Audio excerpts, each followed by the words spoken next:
ಎಲ್ರಿಗೂ ನಮಸ್ಕಾರ, welcome back. ಇವತ್ತು ಫ್ರೈಡೇ. ಏನು ಸ್ಪೆಷಲ್ ಮಾಡೋದು ಅಂತ ಅಂದ್ಕೊಳ್ತಿದ್ದೀರಾ? ಹಾಗಿದ್ರೆ ಯೋಚನೆ ಮಾಡಿದ್ದೀರಾ, ನನ್ನ ಯೂಟ್ಯೂಬ್ ಚಾನಲ್ನ ಚೆಕ್ ಮಾಡಿ. ನಾನಿವತ್ತು ಮಟನ್ ಫ್ರೈ ಮಾಡ್ತಿದ್ದೀನಿ. ಮೊದಲಿಗೆ ಅರ್ಧ ಕೆ ಜಿ ಮಟನ್ನ ತೊಳೆದಿಟ್ಟಿದ್ದೀನಿ. ಹಾಗೆ ರುಚಿಗೆ ತಕ್ಕಷ್ಟು ಉಪ್ಪು ಮತ್ತು ಈ ಕಡೆ ವೈಟ್ ಮಸಾಲಾಗೆ ತೆಂಗಿನಕಾಯಿ, ಶುಂಠಿ ಬೆಳ್ಳುಳ್ಳಿ ಪೇಸ್ಟು, ಗೋಡಂಬಿ, ಚಕ್ಕೆ, ಲವಂಗ, ಸೋಂಪು, ಗಸಗಸೆ, ಒಂದು ಏಲಕ್ಕಿನ ಇಟ್ಟು ವೈಟ್ ಮಸಾಲ ಮಾಡ್ಕೊಳ್ತೀನಿ.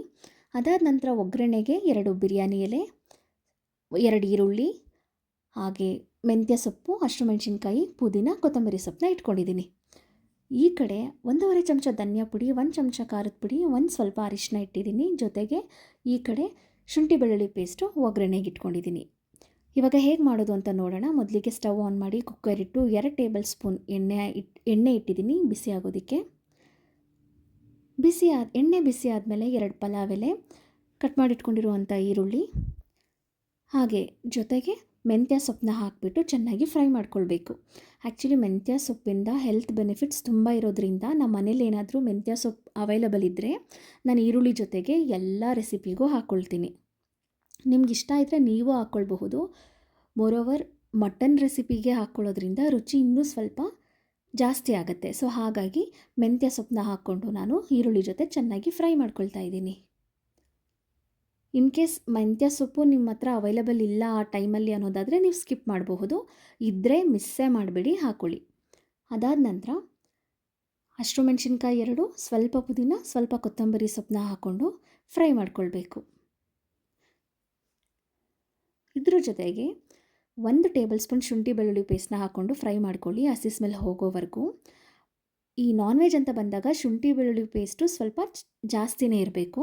ನಾನಿಲ್ಲಿ ಒಗ್ಗರಣೆಗೆ 1 ಸ್ಪೂನ್ ಹಾಕ್ಕೊಂಡಿದ್ದೀನಿ, ಹಾಗೆ ಮಸಾಲೆಗೂ ಹಾಕ್ಕೊಳ್ತಿದ್ದೀನಿ ರುಬ್ಕೊಳ್ಳೋಕ್ಕೆ. ಅದಾದ ನಂತರ ತೊಳೆದಿಟ್ಕೊಂಡಿರೋವಂಥ ಅರ್ಧ ಕೆ ಜಿ ಮಟನ್ನ ಕುಕ್ಕರ್ ಒಳಗಡೆ ಹಾಕ್ಕೊಳ್ಬೇಕು. ಇದ್ರ ಜೊತೆಗೆ ರುಚಿಗೆ ತಕ್ಕಷ್ಟು ಉಪ್ಪು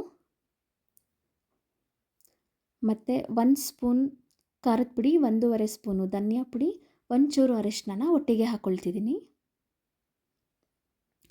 ಇವಾಗ ಇದಿಷ್ಟನ್ನು ಚೆನ್ನಾಗಿ ಫ್ರೈ ಮಾಡ್ಕೊಳ್ಬೇಕು. ಈ ಮಟನ್ನ ನೀರು ಸುಂಡೋವರೆಗೂ ಚೆನ್ನಾಗಿ ಫ್ರೈ ಮಾಡ್ಕೊಳ್ಬೇಕು.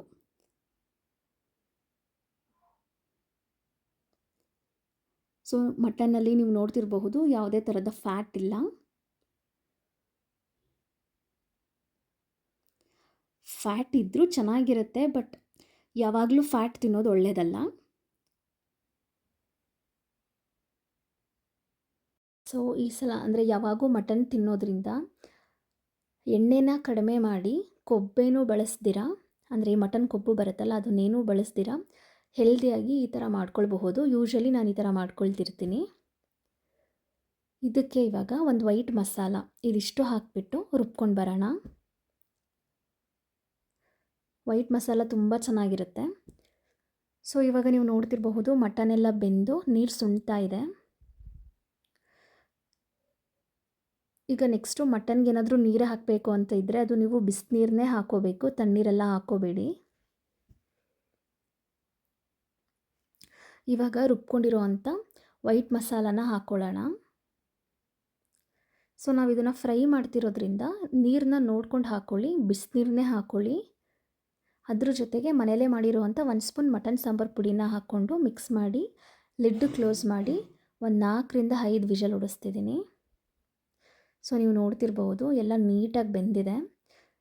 ಇದನ್ನು ಲೋ ಫ್ಲೇಮಲ್ಲಿ ಒಂದು 5 ನಿಮಿಷ ಬೇಯಿಸ್ಕೊಂಡ್ರೆ ಸಾಕು.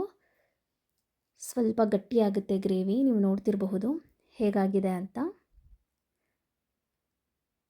ಸೊ ಟೇಸ್ಟ್ ವೈಸು ತುಂಬ ಚೆನ್ನಾಗಿತ್ತು.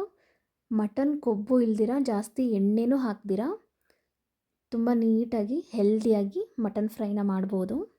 ಸೊ ನೀವು ಇದೇ ಥರ ನಿಮ್ಮ ಮನೆಯಲ್ಲಿ ಟ್ರೈ ಮಾಡಿ, ನಿಮಗೂ ಖಂಡಿತ ಇಷ್ಟ ಆಗುತ್ತೆ. ಸೊ ಇದೇ ಥರ ಹೆಲ್ತಿ ರೆಸಿಪಿಗೋಸ್ಕರ ನನ್ನ ಯೂಟ್ಯೂಬ್ ಚಾನಲ್ನ ಸಬ್ಸ್ಕ್ರೈಬ್ ಮಾಡಿ. ನಾನು ಇದೇ ರೀತಿ ಕ್ವಿಕ್ಕಾಗಿ ಈಸಿಯಾಗಿ ಮಾಡೋ ರೆಸಿಪಿಗಳನ್ನ ಅಪ್ಲೋಡ್ ಮಾಡ್ತಿರ್ತೀನಿ. ಸೊ ಇವತ್ತು ಫ್ರೈಡೇ ಸ್ಪೆಷಲ್ ಮಾಡಿರೋದ್ರಿಂದ ಈ ರೆಸಿಪಿ ನಿಮಗೆ ತುಂಬ ಇಷ್ಟ ಆಯಿತು ಅಂತ ಅಂದ್ಕೊಳ್ತೀನಿ. ಇಷ್ಟ ಆಗಿದರೆ ಕಮೆಂಟು, ಶೇರು, ಲೈಕು ಮಾಡಿ, ಹಾಗೆ ಒಂದು ಸಬ್ಸ್ಕ್ರೈಬ್ ಕೂಡ ಮಾಡಿ. Thank you so much. ಇದೇ ಥರ ವೀಡಿಯೋಸ್ನ ನೋಡ್ತಾ ಇರಿ.